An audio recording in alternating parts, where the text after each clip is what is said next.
Hello everyone, welcome back to my YouTube channel. As you all know, हम लोग class 11th biology के chapter animal kingdom के questions practice कर रहे थे। और ये जो वीडियो है ये सेकंड पार्ट है। फर्स्ट पार्ट में मैंने आपको एक छोटी सी समरी दे दी थी, जिसके अंदर मैंने कह सकते हैं पूरे चैप्टर में हम क्या क्या पढ़ने वाले हैं मैंने वो बता दिया था। एग्जाम्पल्स के थ्रू बताया था, बिल्कुल बोरिंग तरीके से नहीं बताया था, जिससे कि आपके माइंड में एक कह सकते हैं क्लियर माइंड मैप हो कि आखिर हम इस चैप्टर में पढ़ने क्या वाले हैं। मैंने आपको पिछले चैप्टर से भी थोड़ी से लिंक करके बताई थी चीज़ें, ताकि अगर कोई फर्स्ट टाइम भी ये वीडियो देख रहा है या फिर कोई किसी ने ये चैप्टर बिल्कुल भी नहीं पढ़ा है तो भी आपका एक एक कंसेप्ट क्लियर होगा। अगर आपको यकीन नहीं है तो आप मेरी पिछले जो चैप्टर्स के मैंने क्वेश्चन करवाए हैं वो वीडियोस देख लीजिए। हम लोग हर एक कंसेप्ट को डिटेल में पढ़ते हैं। जैसे कि ये क्वेश्चन है, पहले हम क्वेश्चन पढ़ेंगे, उसके बाद में मैं बताऊंगी कि ये क्वेश्चन किस टॉपिक से पूछा गया है। फिर उस पर्टिकुलर टॉपिक को हम अच्छे से डिटेल में पढ़ते हैं, जिससे कि अगर किसी ने पहले पढ़ा है चैप्टर उसकी अच्छे से रिवीजन हो जाएगी, और किसी ने नहीं पढ़ा तो उसका और भी फ़ायदा है, क्योंकि वो कंसेप्ट समझने के बाद में, या कह सकते हैं थ्योरी पढ़ने के बाद में डायरेक्ट उसके बाद में जब क्वेश्चन करेगा तो उसको वो चीज़ और ज़्यादा टाइम तक याद रहेगी। ठीक है, तो अब फर्स्ट क्वेश्चन देख लेते हैं अपना। अब सेकेंड क्वेश्चन यहाँ पे हमसे बोल रहे हैं, cnidarians exhibit two types of body forms, asexually reproducing polyp form and sexually reproducing medusa. This phenomenon is known as। देखो ये जो क्वेश्चन है, सबसे पहले तो नाइडेरिया फाइलम से, अगर आपको नहीं पता फाइलम क्या होता है तो मैं थोड़ा सा बता देती हूँ। वैसे मैंने प्रीवियस वीडियो में काफ़ी अच्छे से समझाया था। देखो यार, मान लो आप लोग किसी स्टोर पे गए हो और वहाँ पे काफ़ी सारा सामान है। जैसे कि आप लोग किसी स्टोर पे गए तो वहाँ पे भाई ग्रॉसरी का अलग से सामान है, चॉकलेट्स वगैरह अलग जगह है, ठीक है, और कॉस्मेटिक वगैरह अलग जगह है। तो हम कह रहे हैं भाई, अब हमने कहा भाई ये जो सामान अलग अलग है, जैसे कि मान लो हम कह रहे हैं कॉस्मेटिक का सामान अलग है, ग्रूमिंग का अलग है, चॉकलेट्स अलग है, ये अलग अलग सेक्शंस बने हुए हैं। तो ये जो अलग अलग सेक्शंस बने हुए हैं ना, इन सेक्शंस को हम किंगडम नाम देते हैं। ठीक है, ये बड़े बड़े ग्रुप्स हैं, इनको हमने किंगडम नाम दे दिया कि भाई यहाँ पे हमारे ग्रूमिंग का सामान है, इस जगह पे हमारे स्नैक्स वगैरह का है, तो ये हमने किंगडम्स डिवाइड कर दिए। अब हम कह रहे हैं, मान लो हम चॉकलेट्स की बात कर रहे हैं, हम कह रहे हैं भाई अब जो किंगडम है, किंगडम के अंदर आते हैं फाइलम, यानी कि अब जैसे कि हमने कहा चॉकलेट का एक ग्रुप है, यानी कि चॉकलेट का किंगडम है। अब चॉकलेट के किंगडम के अंदर भी तो भाई काफ़ी सारी चॉकलेट्स होती हैं, अलग अलग कंपनीज़ है, डेयरी मिल्क, किट कैट वगैरह वगैरह। तो वो जो सारी कंपनीज़ हैं वो हमारे फाइलम होते हैं। ठीक है, इतना क्लियर हुआ। तो फाइलम का एक आइडिया आपको लग गया होगा। तो देखो यार, इस चैप्टर के अंदर ना हमें काफ़ी सारे फाइलम्स पढ़ने हैं। हमें लगता है भाई अलग अलग फाइलम्स है, बहुत डर लगता है, लेकिन जब आप पढ़ लेते हो ना इन सब चीज़ों को और आप इनके शॉर्ट नोट्स बनाते हो, देखो शॉर्ट नोट्स बनाने काफ़ी ज़्यादा ज़रूरी है। अगर आप नहीं बना पाते तो मेरी शॉर्ट देख लीजिए, मैंने शॉर्ट वीडियो पर शॉर्ट वर्ड्स शेयर किए हैं इस चैप्टर के, जहाँ पे 1-2 पेजों में हमारा पूरा चैप्टर है। जिससे कि जैसे अगर आपको एग्ज़ाम से एक दिन पहले रिवीजन करनी है, या फिर आपको ये याद नहीं हो रहा, तो आपको भाई दिन में एक बारी वो देख लोगे, अगर आप सिर्फ देख लोगे तब भी चीज़ें याद हो जाती हैं। ठीक है, तो हम कह रहे हैं भाई इसमें से एक फाइलम होता है हमारे पास में, नाइडेरिया फाइलम। देखो नाइडेरिया जो फाइलम होता है ना, इसी का ही एक और नाम होता है सीलनट्रेटा। तो कंफ्यूज मत होना, सीलनट्रेटा या फिर नाइडेरिया एक फाइलम है, उसके बारे में हमें कुछ बताया गया है। देखो ये जो फाइलम होता है ना, इसकी एक प्रॉपर्टी होती है। कौन सी प्रॉपर्टी होती है कि भाई यहाँ पे ना 2 फॉर्म्स होती हैं, पॉलिप और मेड्यूसा। अब भाई जो फर्स्ट टाइम देख रहे हैं उन्हें वो सोच रहे होंगे कि ये क्या है भाई, पॉलिप मेड्यूसा, समझ ही नहीं आ रहा कुछ। तो देखो यार, ये ना ऑर्गेनिज्म है भाई, बिल्कुल क्लियर रखो चीज़ों को। हमारे पास में सीलनट्रेटा एक ग्रुप है। ठीक है, सीलनट्रेटा एक ग्रुप है। हम कह रहे हैं भाई उस ग्रुप के अंदर जीव जंतु आते हैं। ठीक है, हम कह रहे हैं कुछ तो ऐसे मतलब लेज़ी है ना, कुछ तो उसके अंदर जो ऑर्गेनिजम्स है वो बहुत लेज़ी हैं बिल्कुल आपकी तरह। तो वो क्या है भाई, वो बिल्कुल एक जैसे कि मतलब ये क्या होते हैं कि पानी में मिलते हैं हमें, जो नाइडेरिया होते हैं ना पानी के अंदर मिलते हैं। पानी में भी यार 2 कंडीशंस होती है, एक होती है मरीन और एक होती है फ्रेश वाटर, है ना भाई। यहाँ से आपको पूरा फाइलम क्लियर कर रही हूँ, तो मेरे वर्ड्स पे ध्यान देना। हम कह रहे हैं भाई सीलनट्रेटा फाइलम है, पानी में मिलते हैं, सारे पानी में मिलते हैं। लेकिन यार देखो, पानी जो होता है ना वो भी 2 तरह का होता है, एक होता है मरीन वाटर और दूसरा होता है फ्रेश वाटर। मरीन वाटर का मतलब होता है नमकीन पानी। ठीक है, नमकीन पानी मतलब जिसके अंदर काफ़ी ज़्यादा सॉल्ट की कंसंट्रेशन है। ठीक है, हम कह रहे हैं एक मरीन वाटर होता है जिसके अंदर सॉल्टी सा पानी होता है, और फ्रेश वाटर भाई बिल्कुल साफ़ सुथरा फ्रेश है।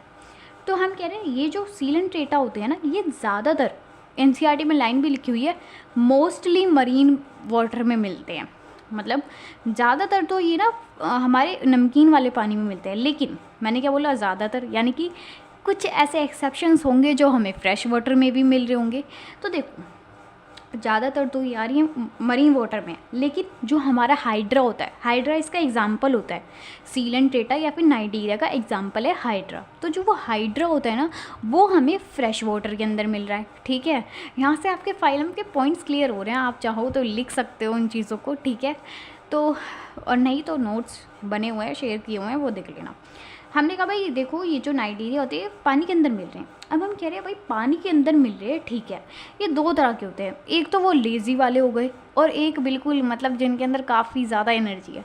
तो जो लेज़ी वाले होते हैं ना, वो क्या करते हैं भाई, नीचे समुद्र के अंदर काफ़ी सारी चीज़ें हैं, तो मान लो एक कोई पत्थर पड़ा हुआ है, तो जो लेज़ी वाले होते हैं ना, वो ये पत्थर है उसकी सरफेस से जाके चिपक जाते हैं। ये हमारे लेज़ी वाले, ये जो हैं लेज़ी वाले सीलेंट्रेटा या फिर लेज़ी वाले नाइजीरियंस हैं। ये स्टोन है, ये इससे जाके चिपक जाएंगे। तो यार जो लेज़ी वाले सीलेंट्रेटा है, जो बिल्कुल आलसी हैं, जो अपनी जगह से हिलते नहीं हैं, बस ऐसे चिपके रहते हैं, उनको हम कहते हैं सेसाइल। ठीक है, उनको हम कहते हैं सेसाइल। ठीक है, जो बिल्कुल लेज़ी वाले हमारे सीलेंट्रेटा होते हैं जो चिपके रहते हैं, उनको हम कहते हैं सेसाइल। ठीक है, लाइक अगर आप किसी को देखो बहुत लेज़ी है, तो आप भी बोल सकते हो उसे कि यू आर वेरी सेसाइल। ठीक है, बड़े कूल लोग।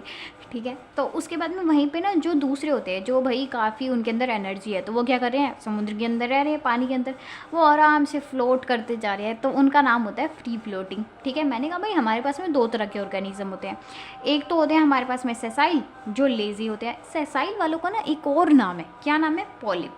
देखो जो सेसाइल वाले हैं, जो लेज़ी है ना, उनका एक और नाम है पॉलिप। ठीक है, वहीं पे जो भाई फ्री फ्लोटिंग है, जिनके अंदर एनर्जी भरी हुई है, उनको हम बोलते हैं मेड्यूसा। ये चीज़ क्लियर हो गई। तो यार पॉलिप वाले बिल्कुल लेज़ी से हैं और मेड्यूसा वाले फ्री फ्लोटिंग है। ठीक है, अब होता क्या है भाई, यहाँ पे ना भाई ऑल्टरनेशन ऑफ जनरेशन होता है। ये वर्ड देखने के लिए मिलेगा क्वेश्चंस में। ऑल्टरनेशन ऑफ जनरेशन का मतलब क्या भाई, जो लेज़ी वाला है ना, वो भाई उस एनर्जी वाले में कन्वर्ट हो रहा है, यानी कि पॉलिप मेड्यूसा में कन्वर्ट हो सकता है। किसके वजह से, एसेक्सुअल रिप्रोडक्शन करके। देखो यार, जो हमारा लेज़ी वाला सेसाइल यानी कि जो पॉलिप है, वो एनर्जी वाले में, देखो ये सेसाइल है, ये हमारा फ्री फ्लोटिंग है। ये पॉलिप, सेसाइल को ही पॉलिप बोल रहे हैं, इसको मेड्यूसा बोल रहे हैं। ये जो है ना सेसाइल, ये इसमें कन्वर्ट हो सकता है, लेकिन कब, एसेक्सुअल रिप्रोडक्शन करके।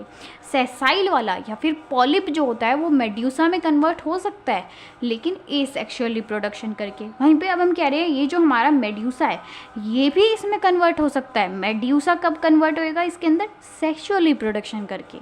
तो हमने कहा भाई देखो, पॉलिप वाला मेड्यूसा में कन्वर्ट होएगा तो एसेक्सुअल रिप्रोडक्शन करेगा, मेड्यूसा वाला पॉलिप में कन्वर्ट होएगा तो सेक्सुअल रिप्रोडक्शन करेगा। ठीक है, इसी चीज़ को ना हम बोलते हैं ऑल्टरनेशन ऑफ जनरेशन। ठीक है, क्लियर है यहाँ तक। इसी ये जो ऑल्टरनेशन ऑफ जनरेशन वाली चीज़ है, इसी को ही हम एक और नाम देते हैं, क्या नाम, मेटाजेनेसिस। ठीक है, समझ में आया, मेटाजेनेसिस। हमने क्या बोला, हमने कहा भाई देखो, जो बहुत आलसी वाले लोग थे, आलसी वाले लोग बिल्कुल एनर्जेटिक हो सकते हैं, लेकिन क्या करेंगे, एसेक्सुअल रिप्रोडक्शन। वहीं पे जो भाई जिनके अंदर काफ़ी सारी एनर्जी थी, मेड्यूसा वाले, वो भी आलसी बन सकते हैं, क्या करके, सेक्सुअल रिप्रोडक्शन करके। इसी प्रॉपर्टी को हम बोलते हैं मेटाजेनेसिस। और क्वेश्चन में यही पूछा गया था कि बताओ ये जो प्रॉपर्टी होती है, इसको हम क्या बोलते हैं, इसको हम बोलते हैं मेटाजेनेसिस। तो इसका आंसर हो जाएगा हमारा थर्ड। ठीक है, आई होप कि आपको ये क्वेश्चन अच्छे से समझ में आ गया होगा। और सिर्फ ये क्वेश्चन ही नहीं बताया मैंने आपको जो हमारा नाइजीरिया या फिर सीलेंट्रेटा वाला फाइलम होता है, मैंने वो भी एक्सप्लेन किया है। आई होप कि आपको चीज़ें समझ में आई हों। अगर आई हैं तो प्लीज़ वीडियो को लाइक करना। If you like the video then please press the like button. Please appreciate my efforts and yes, if you can then please share the video with your friends, just like you share the reels with your friends. And please subscribe my YouTube channel so that I can reach 1000 subscribers and I can provide you more and more content and I can help you more. And please, if you have at least 1 minute, then or we can say that at least like 30 seconds, then please let me know in the comment section how what improvement all of you want from me, or what type of videos you want, and share the experience of share your experience in the comment section. Please comment below and let me know what type of videos should I make more for of all of you. And yes, thank you so much for visiting our channel, thank you so much for watching our videos, and please visit our channel again and again. Thank you.